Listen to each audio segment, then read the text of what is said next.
Hello, my dear children. Good morning. Welcome back to today's online class. I am Radhika, your politics teacher. Children, we were studying politics chapter 20, the Indian Constitution and its legal framework. Today, you have a part 2.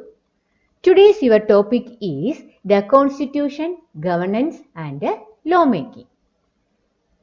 The constitution of a country provides the fundamental legal framework for the functioning of a country's government.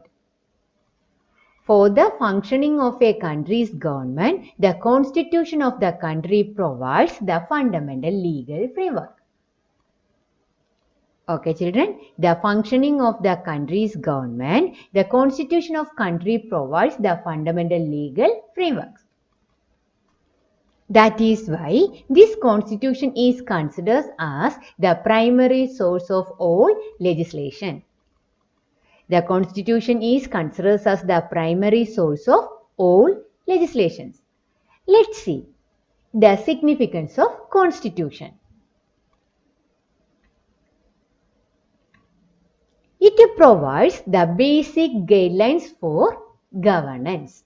The constitutions provide the basic guidelines. It provides guidelines in which way we want to govern a country. That guidelines is provided by the constitution. It provides the basic guidelines for governance. It defines the nature of a country's political system. The constitution defines, the constitution saying the nature of a country's political system. Which type of political system is existing in that country is saying by constitution. Okay, first one, it provides the basic guidelines for governance, and the second, it defines the country's political system. Then third, it authorizes a country's government and put a check on their use in an arbitrary way. It authorizes a country's government. You know what is the meaning of authorize? Authorize means full control. Okay, constitution have a full power over the country's government. Who have a full power over the country's government? That constitution. Okay, constitution authorize a country's government and it put a check. Check means already I discussed that word meaning. Okay, check means control. There the government's use in an arbitrary way. Arbitrary way means one side benefit. If we are doing anything, that things will benefited or helpful for only one section of the society. That type of practices will checked or controlled or stopped by the constitution. Okay, it provides the basic guidelines for governance. It defines the nature of a country's political system and it authorizes a country's government. It have a full control over the government and it put a check on the government's use an arbitrary way. Okay, then next. It outlines the process of making new laws for the country. And it provides the outline. It will give one outline which type of laws or in which way we want to make laws for the countries. It provides the outline for the process of making laws. In which way, in what ways we can use for making laws. That also will say by the constitution. Okay, next. The duties and the rights of the people of the country are laid down in the constitution. And in the constitutions, we can see what also, children? The duties and the rights of the citizen. That is also mentioned in the constitution. Okay, constitutions provide basic guidelines for governance. It defines the country's political system. It authorizes a country's government and put a check on their use in an arbitrary way. Okay, that means malpractices. Arbitrary ways means what, children? Malpractice. Please thinking that way. Okay, malpractices. Then the constitutions outlines the process of making new laws. Then last, the duties and the right of the people of the country also laid down in the constitution. Okay, these are the significance of constitution. That is why it is considered as what? The primary source of all legislation. Okay, then next, the constitution and the legitimacy of law. Children, you know, a constitution also enshrines the guiding principles for framing new laws that we discussed. The constitution outlines the process of making new laws. Okay, the constitutions will say in which way we want to make a new laws. According that, who are making laws, children? That is Legislative Assembly or a Lok Sabha. Okay, Legislative Assembly or Lok Sabha, remember that people are making laws for the country. You know, this law was evaluated by the Supreme Court with regards to the Constitution. Clear, children? The Supreme Court of India has the right to evaluate a law with regard to its conformity with the Constitution.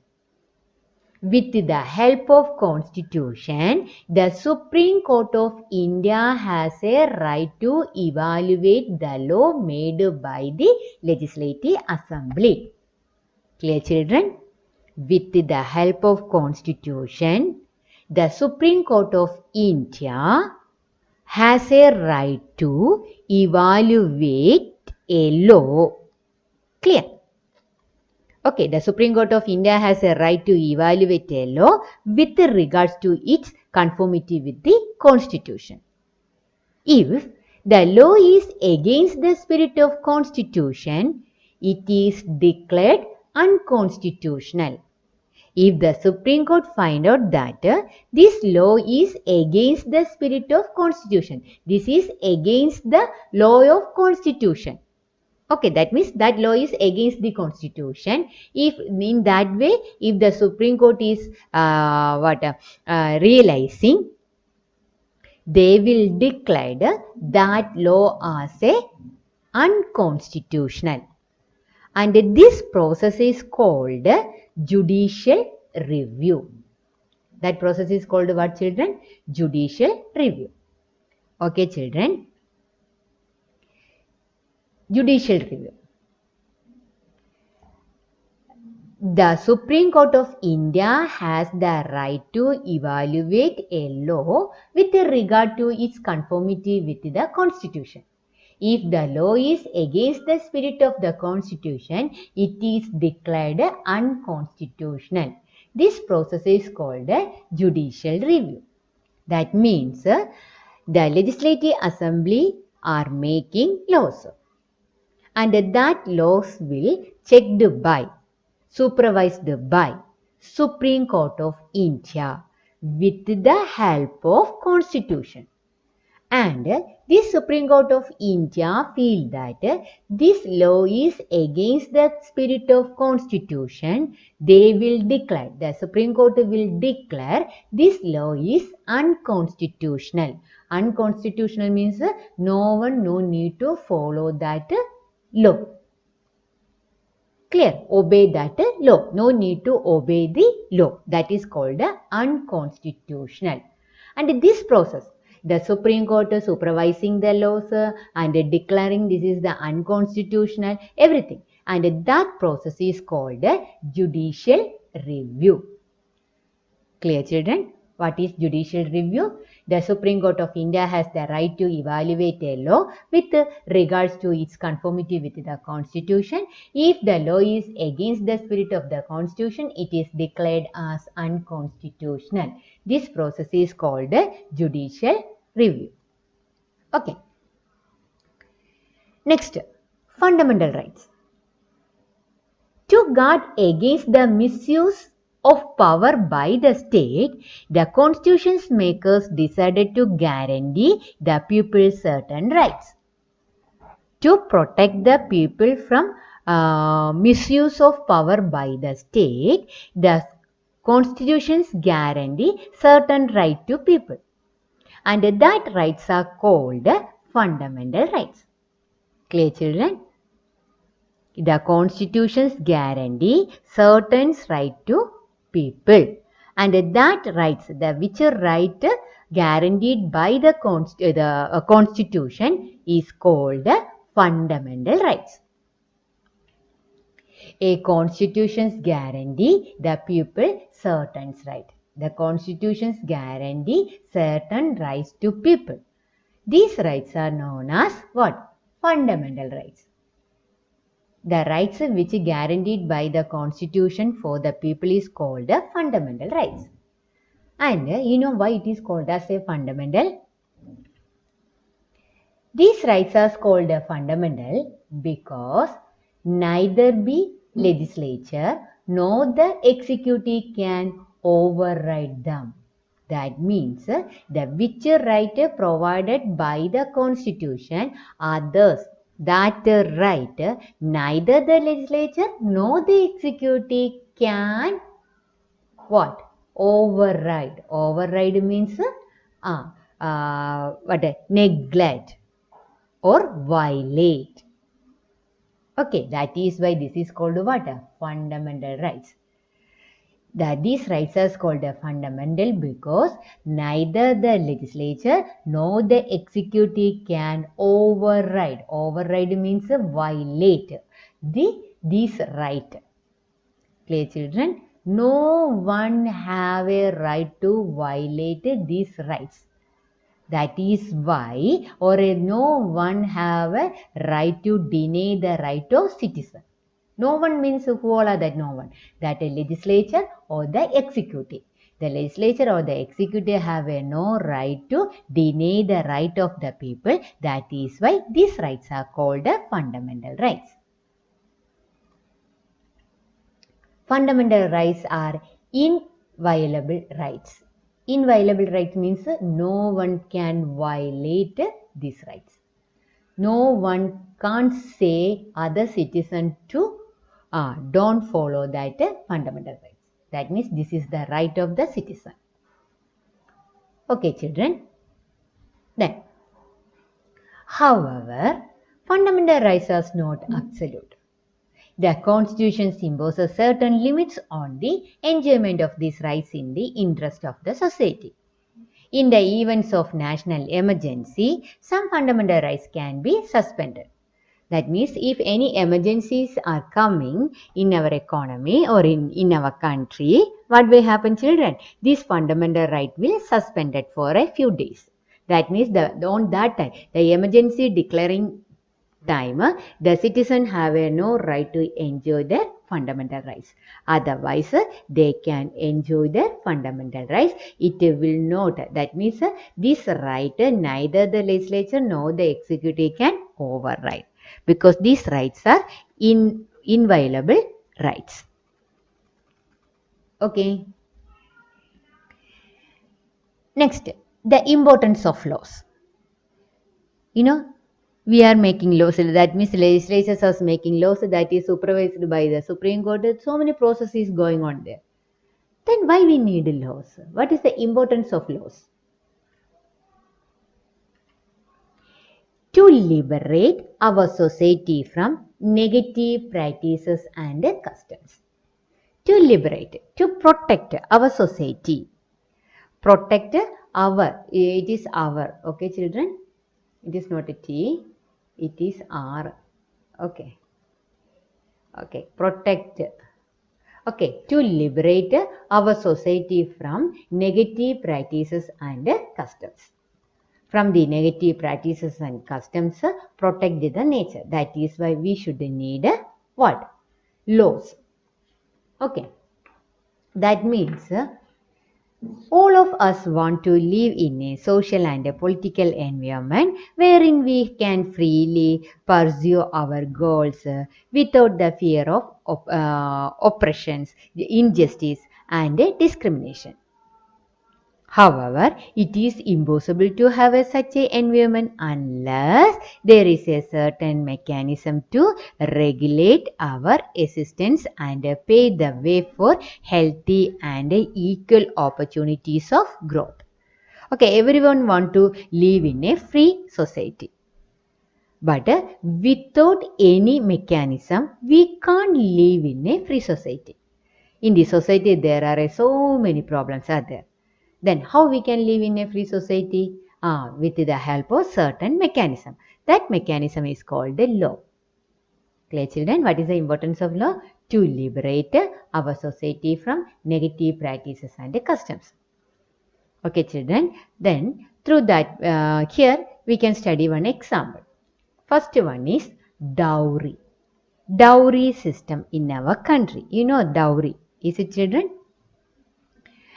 Dowry can be defined as the money and goods that a bride's family gives to the groom at the time of marriage. You know everything this. Is it, children? What is dowry? Dowry can be defined as the money and the goods that a bride's family gives to the groom at the time of marriage. It is an ancient custom.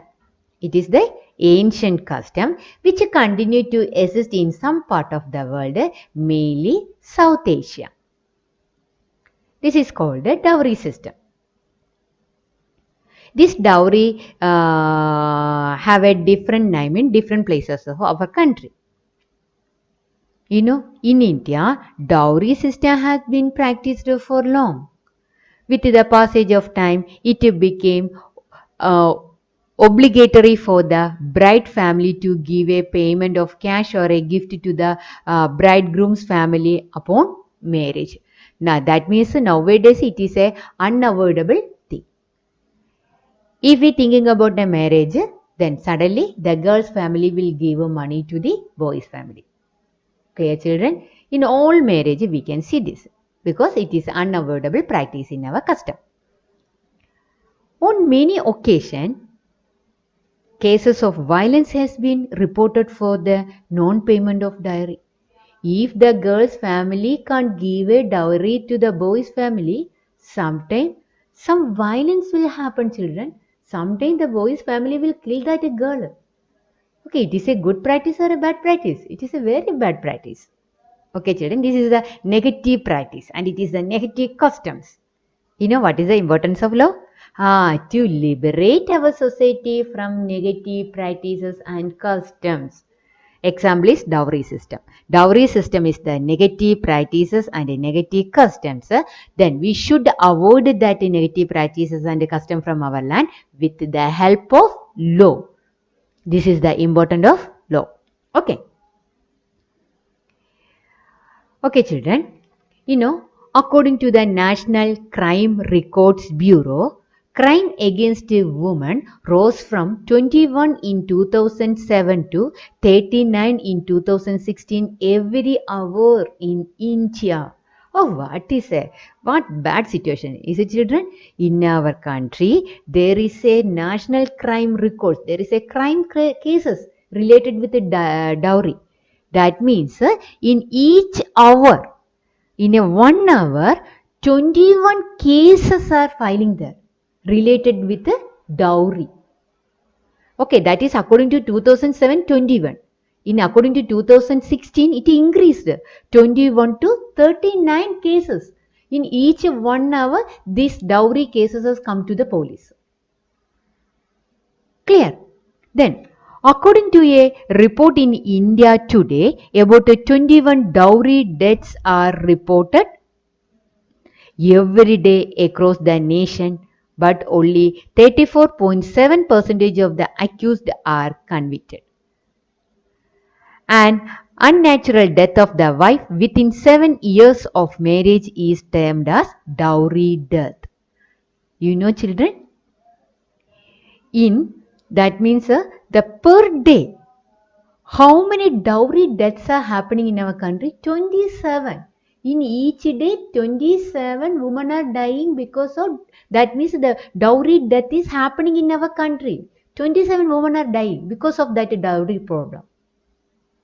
It is very, very bad and negative practice.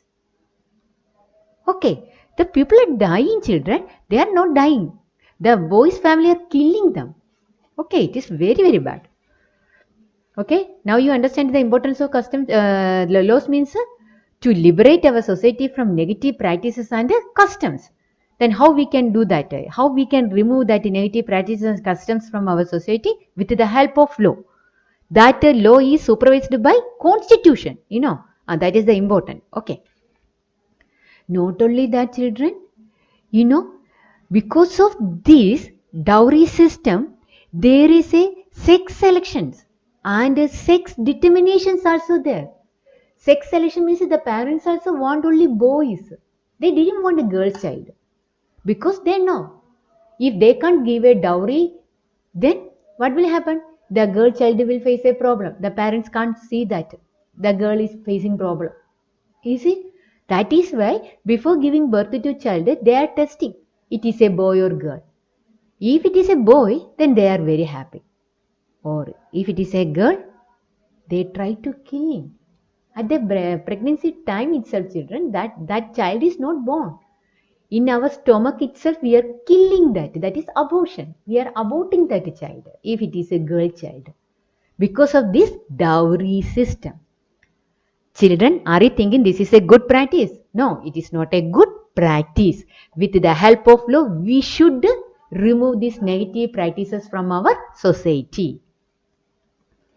Okay, children, when we realized this thing, the problem first gained national attention in India during 1970s when a new generation of female journalists began investigating the case of suspicious death of a young bride.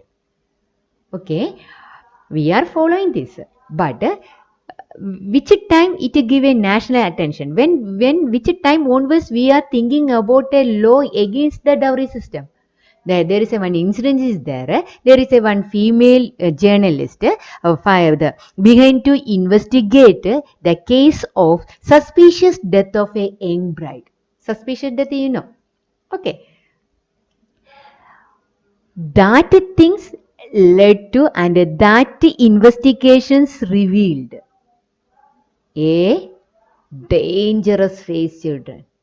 Then our government decided to pass a law against a dowry system. Okay, the India make a law against a dowry system.